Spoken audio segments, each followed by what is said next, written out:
Bem-vindos a este novo programa da TVCEF. Falaremos de uma palestra do professor Fernando Nogueira da Universidade de Coimbra sobre nanotecnologias. Uma outra palestra do professor Domingos Beula da Universidade de São Tomás de Maputo sobre cultura moçambicana. Uma ação de formação dinamizada pela editora Raiz para professores de português sobre métodos curriculares, programas de português e dicionário terminológico. Primeiro prémio atribuído à obra de arte monumental com que o CEF concorreu ao concurso de presépios no âmbito do projeto Fátima Cidade Natal, promovido pela Câmara de Orem. Teatro interativo no CEF, em inglês, para todas as turmas, representado pela Avalon Theatre Company. Dança, mais propriamente o projeto B-Ballet, cujo responsável é a professora Neuza Neves, antiga aluna de artes do CEF, e teatro. O Clube de Teatro prepara já a próxima intervenção para a Semana CEF. E nós fomos ao ensaio para saber como decorreram os trabalhos. Para terminar, apresentaremos uma ação de formação sobre higiene postural para todos os alunos de 5º ano. O professor Fernando Nogueira da Universidade de Coimbra vai ao CEF na manhã de 14 de janeiro falar aos alunos de Física e Química sobre nanotecnologias. O título da palestra que preferiu no auditório era Infinitamente Grande, Infinitamente Pequeno, inserido no plano de atividades de escola por proposta das professoras Maria Leonor Rodrigues e Margarida Castelão Dias. Do Grupo de Ciências Físico-Química, esta atividade teve por objetivo promover e desenvolver o espírito científico na escola e dar a conhecer novas tecnologias.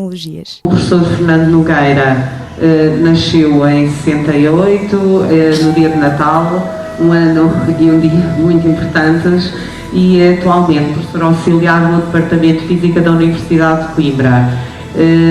Licenciou-se em Física, fez mestrado... O palestrante Dr. Fernando Nogueira é atualmente professor auxiliar do Departamento de Física da Universidade de Coimbra, coordenador do Grupo de Investigação em Física de Matéria Condensada do Centro de Física Computacional desde 2003, coordenador das Olimpíadas Nacionais de Física desde 2007, doutorado em Física em 1999, mestre em Física desde 1993. Associado ao tema acima referido, surgem algumas ideias principais veiculadas pelo Dr. Fernando Nogueira na palestra proferida em 14 de janeiro do ano 2013 no auditório do Centro de Estudos de Fátima. O físico Richard Feynman fez, em 1959, na reunião anual da Sociedade Americana de Física, a primeira explanação técnica de nanotecnologia. No entanto, o termo foi usado pela primeira vez em 1975 por Norio Taniguchi, da Universidade de Tóquio, tendo-se tornado popular em 1986 com Eric Dressler, quando usou o referido termo para expressar uma nova tecnologia em que máquinas do tamanho nanométrico manipulariam os átomos. Atualmente, a nanotecnologia é a ciência e a tecnologia que tem vindo a assumir um crescente interesse por parte dos cientistas e da indústria. E poderemos perguntar, onde estão as nanotecnologias? Existem de facto no mercado peças de vestuário embutidas de partículas nanométricas que não apanham nódoas e não engelham, algumas de marcas muito conhecidas e apreciadas pelos jovens. Surge também no mercado um sem número de peças de vestuário com nanopartículas que bloqueiam as radiações ultravioletas. A indústria coloca no mercado preparações dermocosméticas que são protetores solares devido a nanopartículas, por exemplo, de óxido de titânio. Os nanotubos são muitíssimas vezes mais rígidos que o aço e é necessário uma força imensa para os partir e, no entanto, são muito leves. Será que no futuro poderão ser usados para a construção de um elevador espacial? O problema, esta ideia antiga, é uma ideia dos anos 60, deste cavalheiro, Arthur C. Clarke, é responsável, entre outras coisas, pela ideia dos satélites artificiais. Os satélites de telecomunicações que nós temos hoje em dia é uma ideia dele. E é famoso por ter feito, depois passou a escrever ficção científica, escreveu um dos livros mais famosos de ficção científica, o 2001 Odisseia no Espaço. Os nanotubos são ainda aplicados na medicina, nomeadamente são aplicadas moléculas orgânicas fixadas nas suas paredes internas e que, ao serem injetados nos organismos, possibilitam a destruição de células cancerígenas através de radiação infravermelha. Neste momento, a comunidade científica discute algumas aplicações já disponíveis comercialmente e também algumas futuras aplicações no campo da medicina, da eletrónica e engenharia. O nosso orador não se ficou apenas pelas palavras e brindou-nos com uma pequena experiência exibindo o comportamento do nitinol, liga metálica em que os dois elementos presentes, níquel e titânio, estão presentes em percentagens praticamente iguais. Esta liga apresenta efeito térmico de memória, ou seja, a capacidade de sofrer alteração de sua forma em determinada temperatura e recuperar a sua forma original. Um clipe que se lembrava que era um clipe. Finda esta apresentação, houve ainda tempo para esclarecimento de dúvidas e a TVCF recolheu alguns testemunhos de alunos e entrevistou o orador. Nanogramas de óxido de zinco. Acho que foi bastante esclarecedora.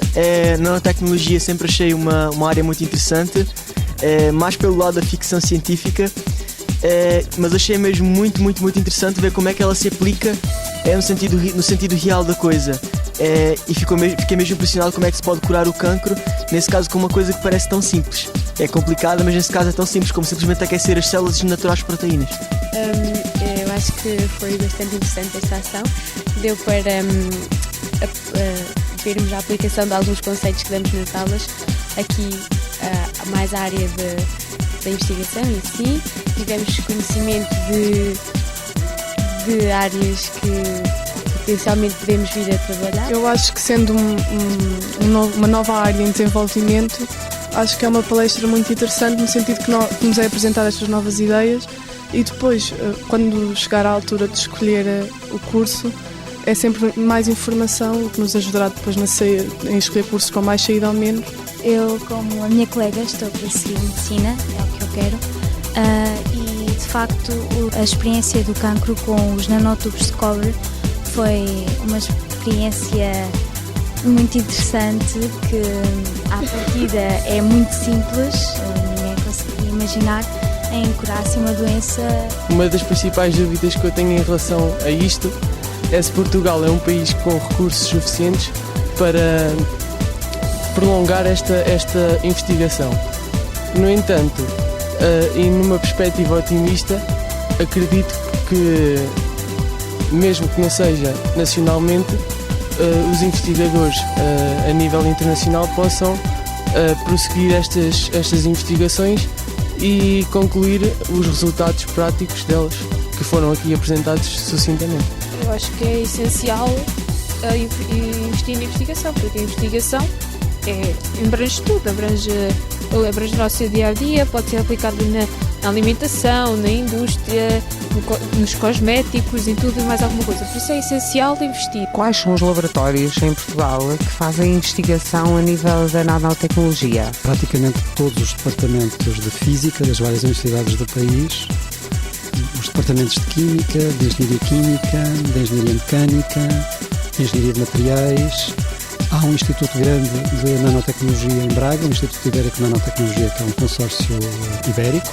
Nos laboratórios mais diversos da área das ciências da saúde, das biotecnologias, basicamente hoje em dia, onde há um laboratório de física ou química ou de materiais, de certeza que há alguém a fazer nanotecnologia. Há já investigação nas universidades ou nos centros de investigação direcionada mesmo para a indústria portuguesa? O tempo desde que medeia, desde que uma coisa é produzida em laboratório até que tem efetivamente saída comercial na indústria é muito largo. Tudo o que se está a fazer industrialmente em Portugal é a aplicação de algo que já se sabia há algum tempo, não é fruto de investigação recente. Em relação às aplicações na saúde, falou do caso da cura do cancro, há já alguma doença que seja tratável neste momento com produtos vindos da nanotecnologia? Isto é uma das possíveis maneiras de atacar o cancro. Há outras maneiras, há várias maneiras de atacar o problema que também estão a ser abordadas por nanotecnologia, digamos. Agora, no mercado é um pouco mais difícil porque há um problema do estudo da toxicidade dos medicamentos. É um mundo novo. Portanto, nós hoje em dia não sabemos exatamente o que é que significa ter um conjunto de nanopartículas no organismo, novas, introduzidas artificialmente, não sabemos quais são as consequências.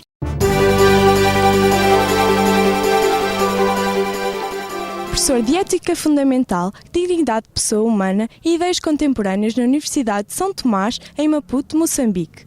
Domingos Xavier Beula Fortunato aceitou o pedido do professor José Poças para falar aos alunos de uma turma do 12º ano sobre cultura moçambicana.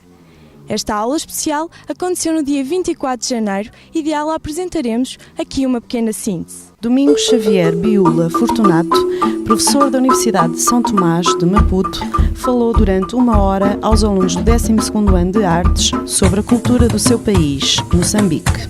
Esta aula especial, em que participaram algumas pessoas que acompanhavam o orador e colegas do professor José Poças, que organizou o encontro, teve por tema as tradições e a cultura dos povos de Moçambique. Depois de questionar os alunos sobre o significado do termo antropologia e exemplificar o seu conteúdo com aspectos comuns a todas as culturas, o nascimento, a socialização, as relações sociais, a morte, o professor moçambicano, que nasceu no Chimoio, no centro de Moçambique, e estudou também em Lusaka, na Zâmbia, centrou o conteúdo da sua palestra em alguns traços da cultura moçambicana que continuam a marcar, sobretudo, a vida das populações do interior do seu país. Os ritos de iniciação, que assinalam a passagem dos jovens adolescentes para a vida adulta, o culto dos antepassados, o sentido comunitário da vida, o papel dos curandeiros e o sentido da morte. A descrição da cerimónia da circuncisão, a que se submetem os rapazes, em grupo, e da preparação das raparigas para a vida sexual, impressionou os alunos que julgavam tais práticas já terem desaparecido do mundo atual. Lá é ensinada a saber ser e a saber estar para a comunidade.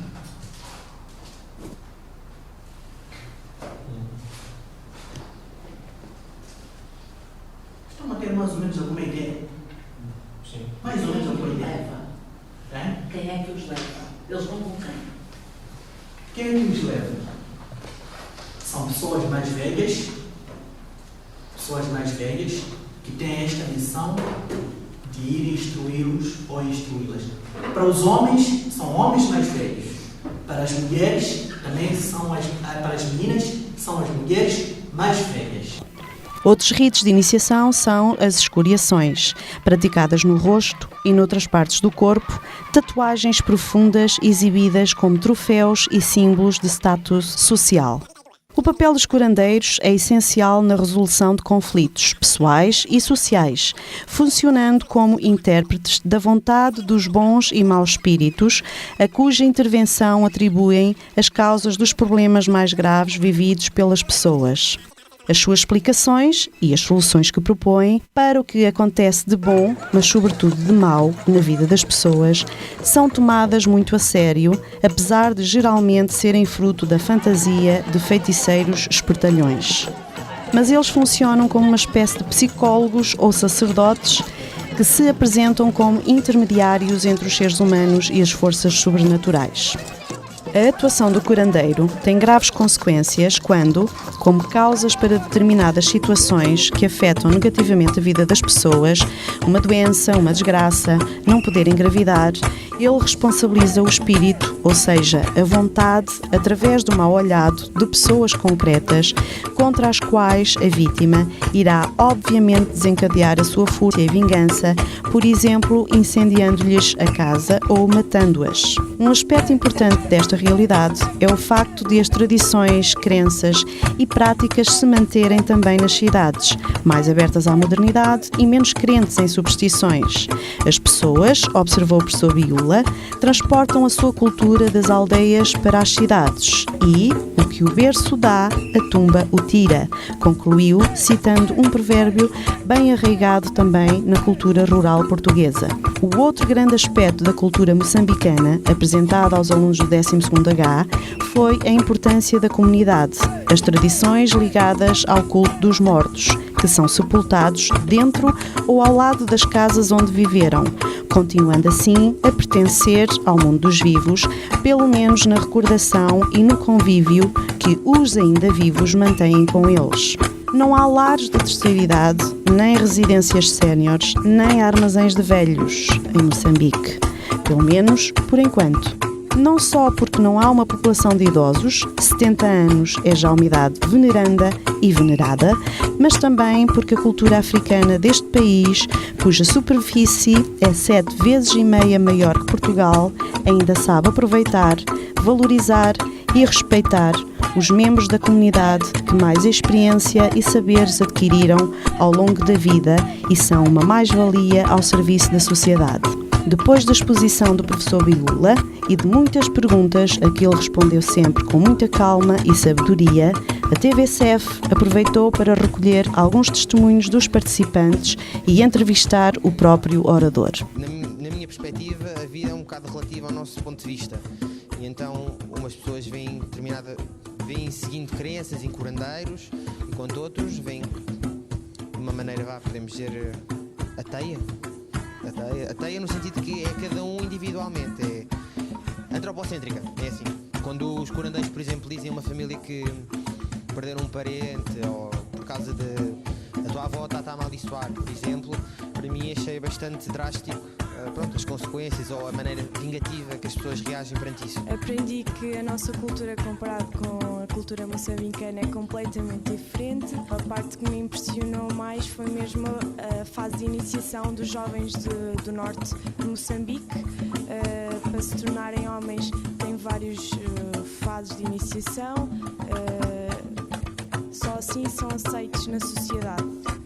E as mulheres também, como para serem mães, tudo isso, processo. Gostei muito desta conferência, aprendi muito sobre a cultura de Moçambique, especialmente da parte do norte como do centro. Gostei mais da parte dos rituais e da maneira como os jovens passavam à fase adulta, especialmente das mulheres e dos homens. Gostei muito de ouvir esta conferência, porque ouvimos falar muito sobre a cultura de Moçambique. O que mais me impressionou foi realmente os rituais de iniciação, tanto nos rapazes como nas raparigas.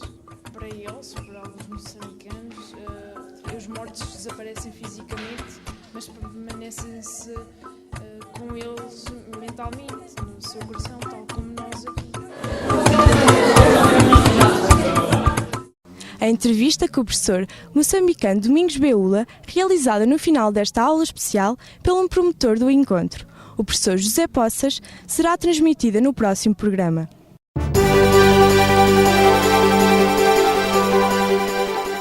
Metas curriculares, programas de português e dicionário terminológico foi o tema da ação de formação para professores de português da área de Fátima, dinamizada pela editora Raiz, na Biblioteca do CEF, no passado dia 14 de janeiro. A professora Adelaide Lopes faz aqui uma breve apresentação e apreciação do tema da ação, analisando o facto de não ter havido até hoje uniformidade no tratamento de conteúdos por todos os professores, nos anos de escolaridade correspondentes a cada ciclo. Enquanto o programa é um documento que se situa ao nível da formulação de princípios, as metas situam-se noutro plano, o da ação, no que fazer e como fazer. As metas são documentos clarificadores das prioridades nos conteúdos fundamentais dos programas. Definiram-se agora objetivos que são fundamentais de acordo com um referencial comum a todo o país e para apoio do professor, verificáveis através de descritores de desempenho, elaborados de acordo com o princípio da progressão.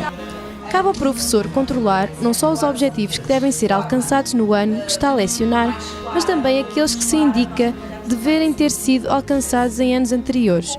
De facto, as capacidades desenvolvidas e os conhecimentos adquiridos continuam a ser exigidos e, por isso, tem de se confirmar a sua posse pelos alunos. Tomemos como exemplo a atividade de leitura ao longo do terceiro ciclo, 7º, 8º e 9º anos. Ler é uma atividade cognitiva muito complexa que exige a descodificação não só do código linguístico, mas também de outros códigos, e está presente em todos os momentos da nossa vida. É certo que nem sempre é uma atividade formal, porque às vezes a leitura até tem a ver com textos icónicos, por exemplo, numa ida ao supermercado. Contudo, uma coisa é certa, temos de saber descodificar o sentido das palavras ou das imagens. Neste âmbito, há que reconhecer que a tendência inclinava-se logo para as atividades relacionadas com a gramática, sendo fiéis a determinados processos e procedimentos pedagógicos e estratégias quase mecanizados. Agora, as diretrizes dizem que o mais importante é conseguir algumas conquistas para formar bons leitores. Assim, se há atividades que exigem uma maior formalidade, outras há de caráter mais lúdico que podem conduzir na mesma à leitura do livro, mas de outras formas.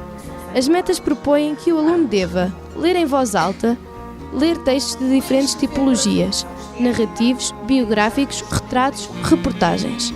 E até se podem trabalhar textos literários e não literários em pontos comuns. A lição a aprender é que não devemos querer muito de cada vez, não querer esticar uma obra para 10 ou 20 aulas, até porque as metas e consequentes de escritores já não pedem, por exemplo, quando se trata de um texto narrativo, para se insistir constantemente nas categorias da narrativa: tempo, espaço, narrador, ação. Sugerem que por vezes se possa apenas ler, descodificar e fazer um pequeno resumo. A tendência, porém, era trabalhar todas as competências linguísticas a partir do mesmo texto.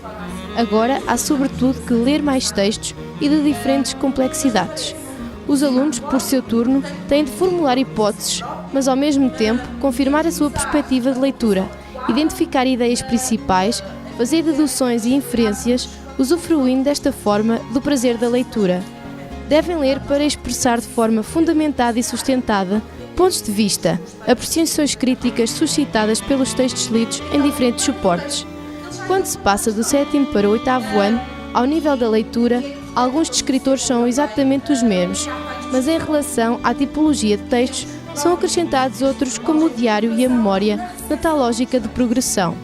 Chegados ao 9º ano, os alunos já deveriam estar familiarizados com a noção de coerência, só possível se as ideias estiverem estruturadas. As metas são assim um desenho em espiral, em que é sempre possível recuar, avançar, desde que o aluno, no fim de cada ano, vá acumulando conhecimentos e desenvolvendo capacidades que o vão tornar senhor de si mesmo, autónomo e capaz de ler bem o texto, quiçá virando ao contrário. Deverá ser capaz de se deixar envolver pela dança das palavras, ao ritmo das frases, num bailado de sentidos. Espero não vos ter maçado. Qualquer coisa que precisem de mim, podem ficar com o meu e-mail, podem contactar a editora.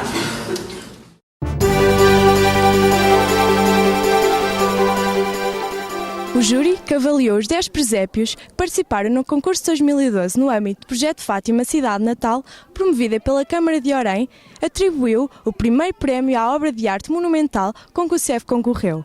A obra, que representava a Sagrada Família, foi realizada pelos alunos de artes do 12º ano, sob a orientação do professor Miguel Fazenda. A cerimónia de entrega do prémio teve lugar no dia 16 de janeiro. Depois de um período de trabalho árduo, os alunos do 12º H juntaram-se aos outros participantes do concurso de presépios para a entrega de prémios em que a nossa escola foi agraciada com o primeiro lugar. O nosso diretor, Padre Rodrigo, recebeu o prémio entregue pelo Sr. Presidente da Câmara, Paulo Fonseca.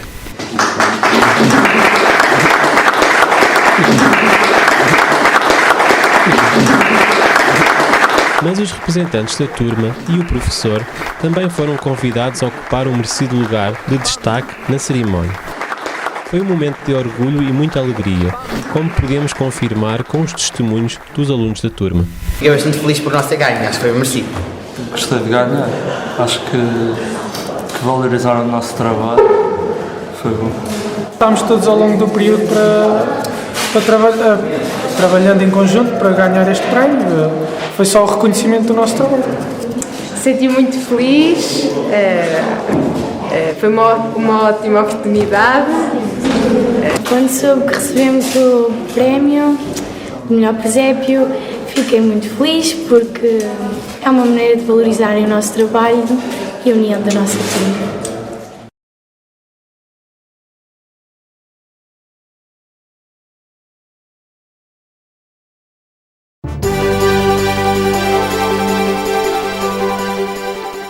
No dia 18 de janeiro, em 3 sessões sucessivas, de manhã e de tarde, todos os alunos, excepto do 12º ano, assistiram à representação de 3 peças de teatro, pela prestigiada companhia de teatro inglesa Avalon, que não prescindiu da ajuda direta dos alunos em palco. Mas não foram só os alunos que entraram em cena que aprenderam inglês divertindo-se. Todo o auditório se deleitou a acompanhar as histórias propostas pela companhia. No passado dia 18 de janeiro, no auditório da nossa escola, foram representadas pela Avalon Theatre Company 3 peças de teatro interativas para os alunos dos segundos, terceiros ciclos e secundário, intituladas The Beauty and the Beast, Roundheads and Cavaliers and the Transylvania Express, respectivamente. Estas peças de teatro interativas, sempre tão ansiosamente aguardadas pelos nossos alunos, mais uma vez, e à semelhança de anos anteriores, encantaram e deliciaram todo o auditório, ávido por participar e mostrar que conseguem perceber o que os atores dizem. Tal como é habitual, os alunos são convidados a entrar no enredo da história, quer assumindo personagens importantes no desenrolar dos acontecimentos, quer com público interventivo, tomando decisões importantes para o rumo final da história. Sendo este um dos principais objetivos e um dos aspectos mais empolgantes destas peças de teatro interativas, estas conseguem prender a atenção da plateia, permitindo-nos desenvolver as capacidades de compreensão e expressão oral da língua inglesa. Em simultâneo, entrar num mundo de fantasia e diversão, tornando-as cómicas e engraçadas e muito mais interessantes de visualizar. We look forward to seeing them act again next year. They have this of judgment as the Lord Protector of the Commonwealth.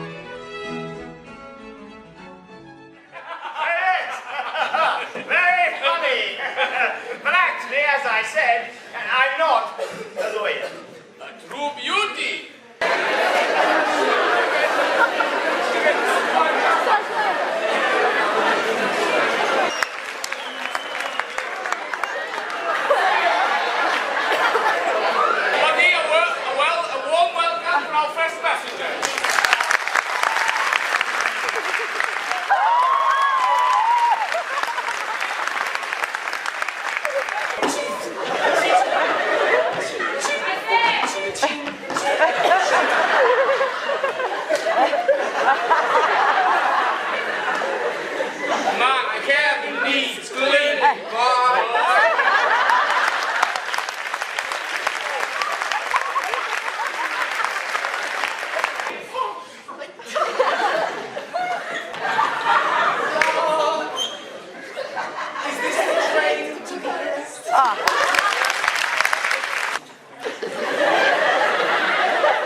Some of the characters were very funny.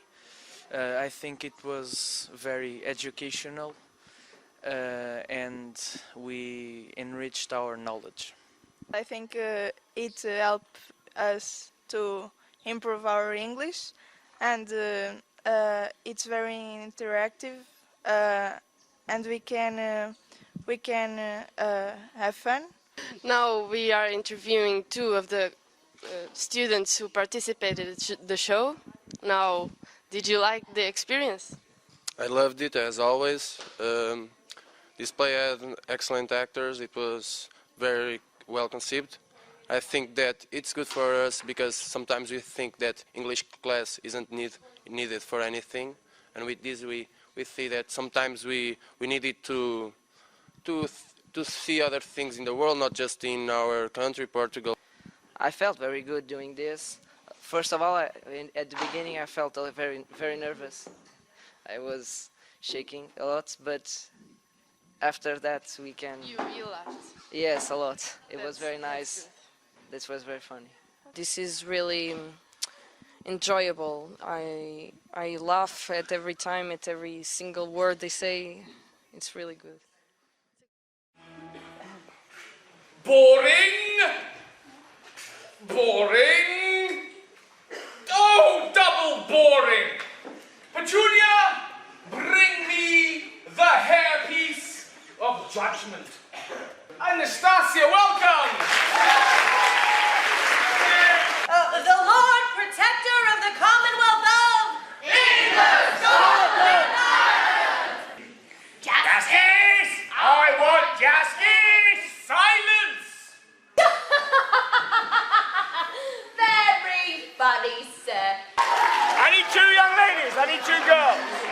You are the greatest kings and queens the world has ever seen. What is your name? My name is Julius Caesar. Julius Caesar, the great Roman emperor who was stabbed to death in the Senate, And you, my darling, what is your name? My name is Cleo. Cleopatra, the beautiful queen of the Nile. And you, my darling, what is your name? My name is Queen Elizabeth. Queen Elizabeth of England. One more time, 1, 2, 3. Captain Vane. You're awesome. Oh, what now? Amelia Earhart, the first woman to fly an aeroplane across the Atlantic Ocean. Welcome! Oh, Dorothy and her dog Toto from The Wizard of Oz. Welcome! Frodo Baggins from The Lord of the Rings. Welcome! Indiana Jones, the great archaeologist. 1, 2, 3, 4, Cromwell and Parliament. Oh, Mark.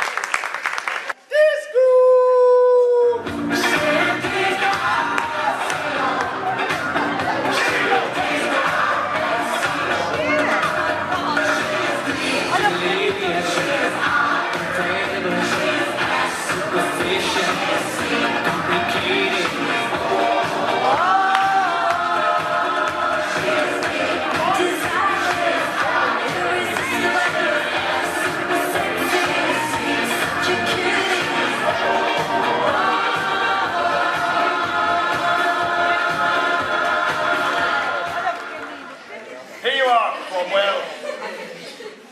The hairpiece of power. The wig.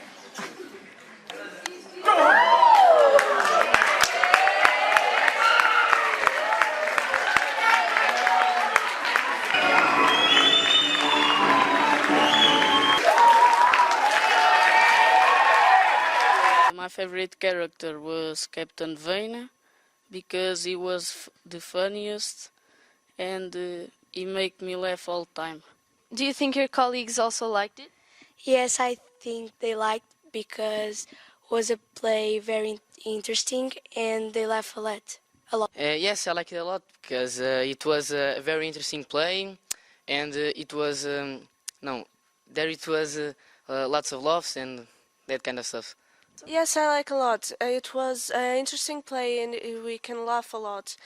And the actors were very good. I like flowers very much. Yes. Well, that is why your name is Rose. We call you Rose because you love flowers very much. Yes, a banana. Ooh, can you tell me what is this? That's right. It's an apple. Close your eyes and make a wish. All right? Yes? Yes. All right. Ready? 1, 2, 3. Good luck, Rose. Good luck, Rose. Thank you. Now, everyone, can you Tally, what? Tally, what?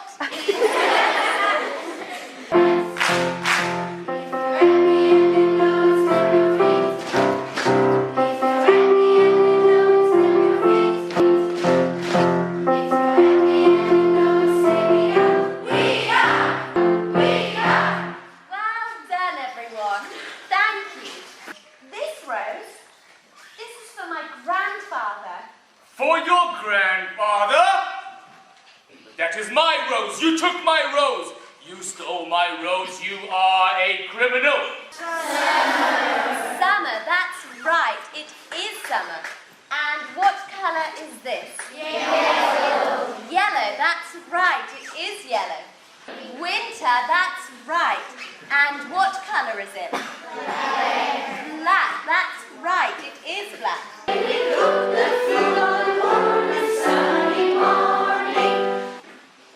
Will you marry me?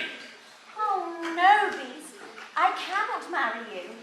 Why? Because I am ugly? Do you think I'm ugly? Can you tell me what colour is this? White. White, that's right. And what flower is Guilherme? Yes. That's right. So Guilherme is a... white. Yes. Excellent. Well done. Rose? Rose, where are you? Rose? What's the matter? Rose? Rose? No. Rose, what's wrong? Yes, what is the problem? Oh, scratch and sniff. It is the beast. The beast? I love you, Beauty. And I love you too. Ooh. Kissy, kissy, kissy.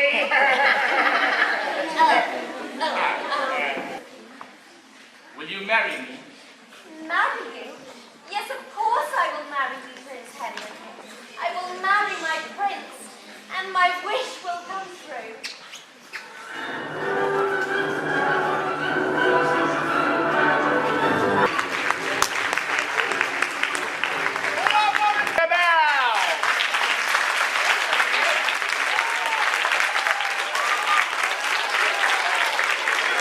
Olha, tivemos a ver que peça de teatro.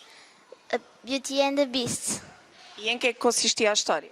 Era uma menina chamada Rose que vivia com o grandfather e com a sua sister Jane. Mas o que é que aconteceu quando a princesa lhe deu o beijinho? Ele transformou-se em príncipe, bonito, e depois casaram-se. Gostei de ver o monstro a transformar-se num príncipe. E qual foi a parte que gostaste mais? A da parte do beijo.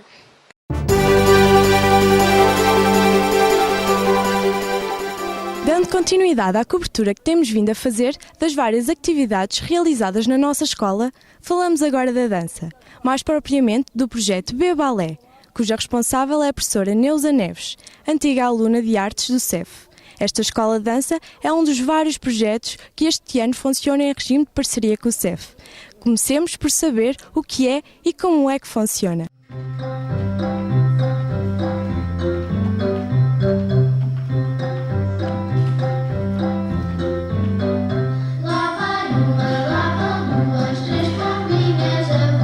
A B-Balé é uma escola de dança que surgiu em parceria com o Centro de Estudos de Fátima, principalmente para combater uma deficiência que existe a nível de Portugal inteiro, não é só aqui na região, que é a dança normalmente é só para as pessoas que têm posses económicas.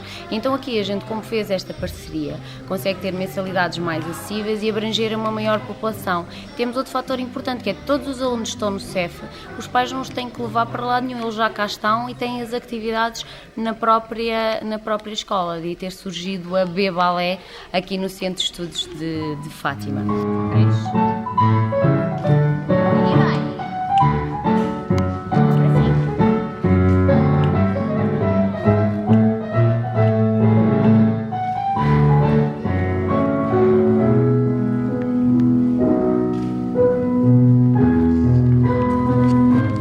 A B-Balé é uma escola que quer formar alunos versáteis. Trabalhamos a técnica, a persistência, entre outras capacidades, e trabalhamos vários estilos de dança. A dança clássica, contemporânea, criativa e a barra de chão.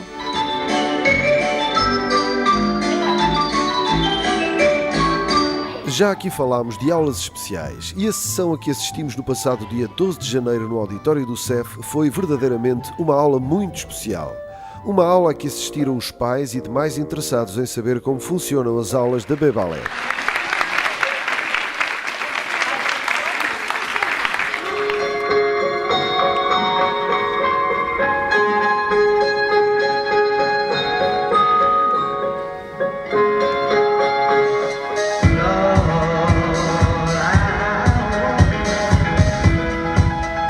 Hoje tivemos o privilégio de ter aqui uma aula aberta que surgiu no âmbito de levarmos aos pais o que eles estão a fazer nas aulas, porque diariamente os pais não assistem às aulas, e eles hoje tiveram a oportunidade de ver como estão os seus filhos, a sua evolução, e principalmente as crianças tiveram a oportunidade de verem reconhecido o seu trabalho ao longo deste período.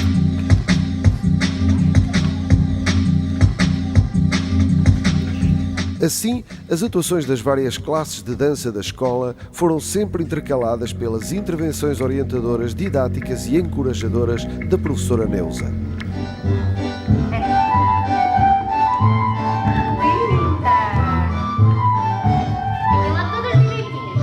Os braços, abre bem os pés para fora para fazermos os nossos diamantes. Fica lá à frente, fica não, agarra, força, vai a cabeça lá para o chão, força!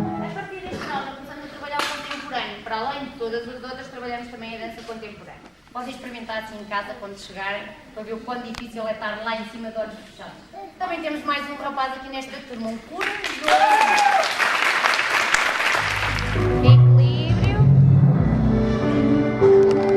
Abre os braços. Nós trabalhamos o corpo inteiro e tudo o que é necessário num bom bailarino e num bom ser humano, digamos. Entre o público, o interesse era enorme e a cerca de hora e meia que durou a sessão passou num abrir e fechar de olhos, deixando-nos a todos desejosos de voltar ao CEF para assistir ao espetáculo final que está já a ser preparado.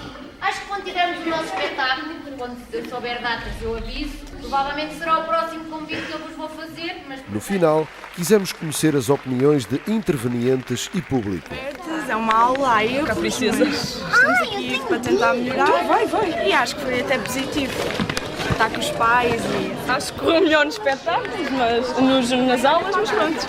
Bom, eu acho que isto é importante, estas coisas para os miúdos, eles acho que estão felizes e a professora também puxa bem por eles, acho que é uma boa professora e nós também estamos felizes pelos nossos filhos, como é lógico. Olá, eu sou mãe de uma menina que anda na escola do B-Ballet, da Neuza, que funciona aqui no CEF. Tivemos hoje a nossa primeira aula aberta à comunidade, aos pais e amigos. Para mim foi muito gratificante ver, já sabia o valor da Neuza, foi nossa aluna, como professora, é muito profissional e isso vê-se nas meninas. E o gosto que ela põe nas meninas, o gosto que ela transmite às aulas dela, o empenho, o profissionalismo, gostei imenso de ver. Espero que as aulas e a escola tenham continuidade, tenha muito sucesso. Enquanto nós pudermos ajudar, cá estamos. Adorei.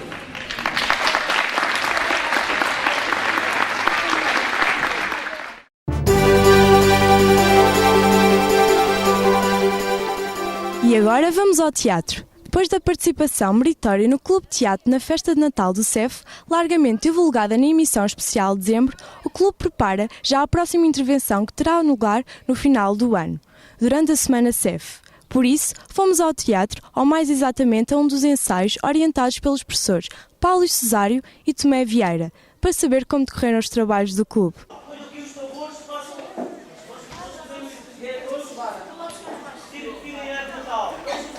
Apesar de ser constituído por alunos de vários escalões etários, percebemos que os elementos do clube de teatro se relacionam em ambiente de franca camaradagem e espírito de entreajuda. Mais ou menos. Aí vocês é que tem... Vocês estão... Quem são os seus elementos e quais os princípios que regem o clube? O clube de teatro, de certa forma, é uma experiência diferente que os alunos têm, podem ver verdadeiramente como podem brincar com as máscaras, com os jogos de palavras. É uma forma de, a partir de textos, porque eles obviamente trabalham sempre obras literárias, obras dramáticas, e assim podem vivenciar outros seres, sendo eles próprios. É uma forma de se desmultiplicarem, de certa forma, despersonalizarem, e assim podem também compreender melhor os outros.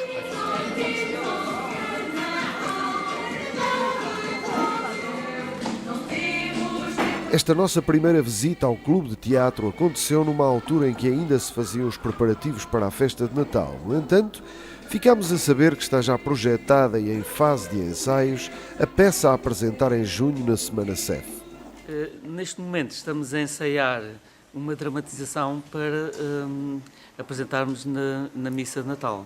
Portanto, que envolve os alunos todos do clube e também os alunos do 11º ano de Dinamização Sociocultural. De seguida, os alunos já estão a preparar também a peça para apresentar no final de ano, portanto, integrado na Semana CEF. 2 pessoas para bater os tambores.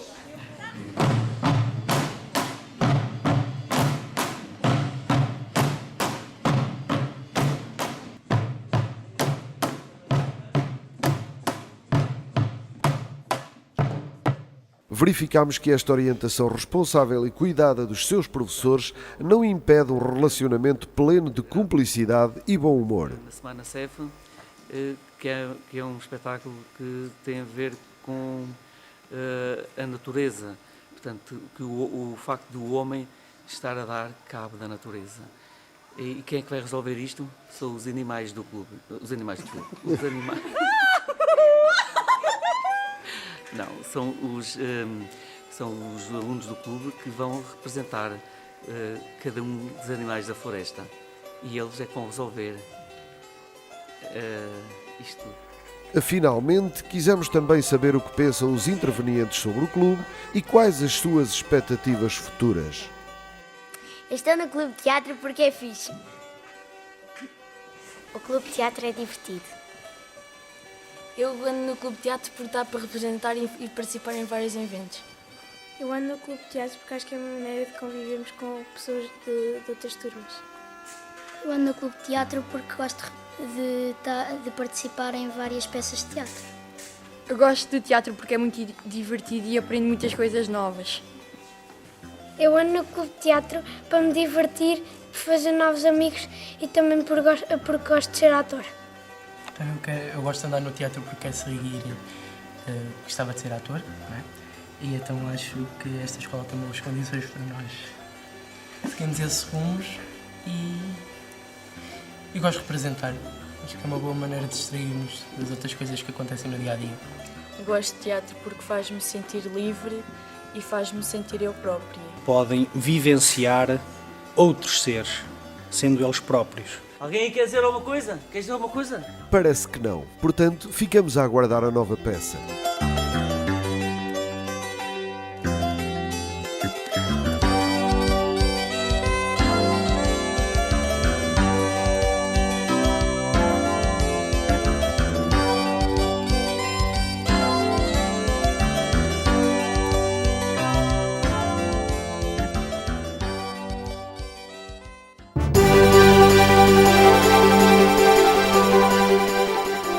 De sensibilizar os alunos do 5º ano para a importância da higiene postural, o Núcleo de Educação para a Saúde do CEF dinamizou, em parceria com a Unidade de Recursos Existenciais Partilhados do Agrupamento de Centros de Saúde do Médio Tejo, uma ação de formação onde foi possível abordar aspectos relevantes relacionados com o bem-estar físico, sobretudo das crianças.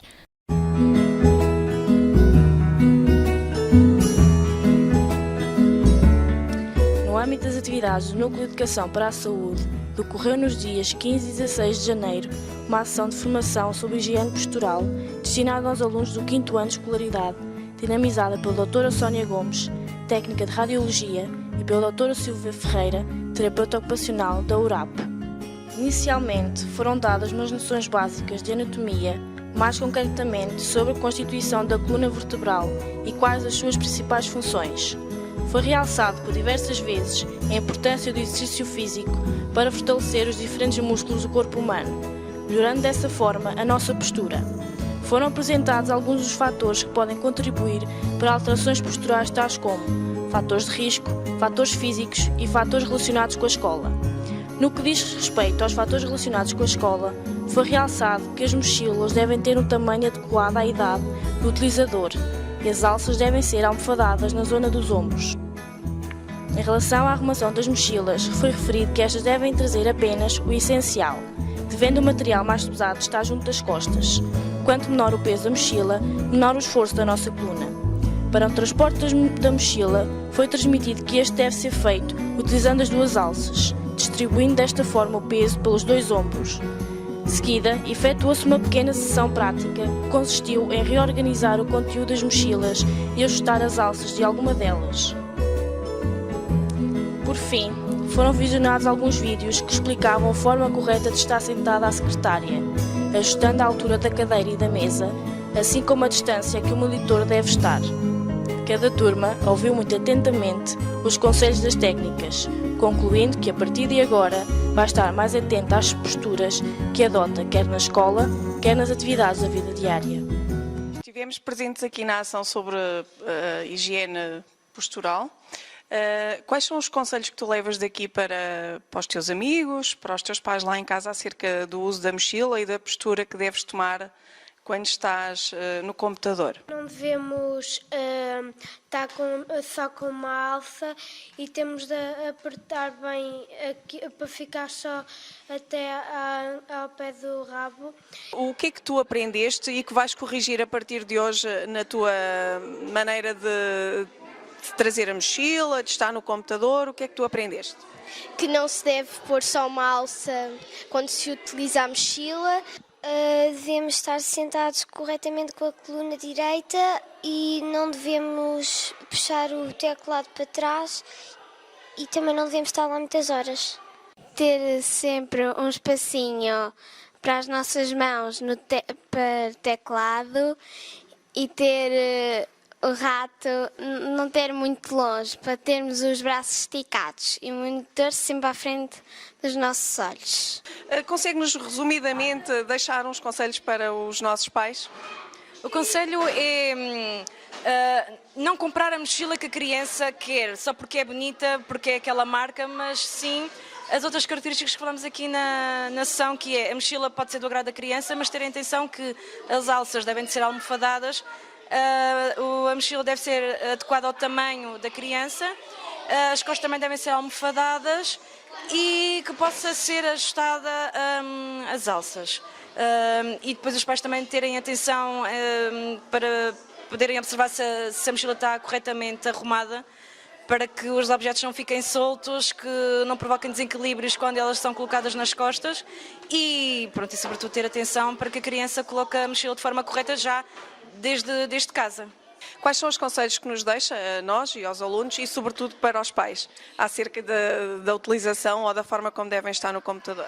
Pronto, acima de tudo que os pais controlem o tempo que os seus educandos estão ao computador. Tentar fazer intervalos de hora e meia e não os deixar estar prolongadamente sentados, muitas das vezes incorretamente, não é? Acima de tudo, limitar o tempo que estão a utilizar o computador.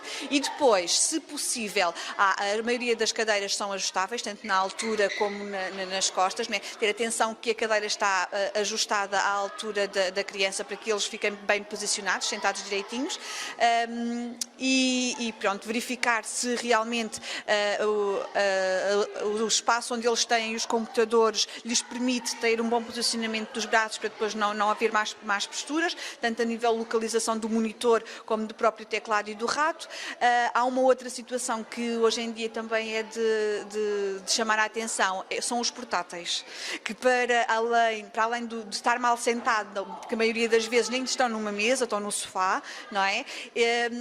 Tentar que o utilizem numa mesa e que estejam bem sentadinhos, porque nós sabemos que eles passam horas infinitas, não é? Naquele posicionamento do sofá torcidos, para além de não praticarem exercício físico, de não fortalecerem os músculos, com o passar do tempo vão criar alterações a nível da coluna que vão ter problemas mais tarde. Pronto, é um papel importante dos pais, não deixarem fazer tudo o que eles querem. Termina aqui este programa da TVCEF. Voltaremos daqui em 15 dias para atualizar toda a informação sobre a vida escolar. Até lá, agradecemos que divulguem a nossa atividade e nos enviem comentários, sugestões e também críticas construtivas.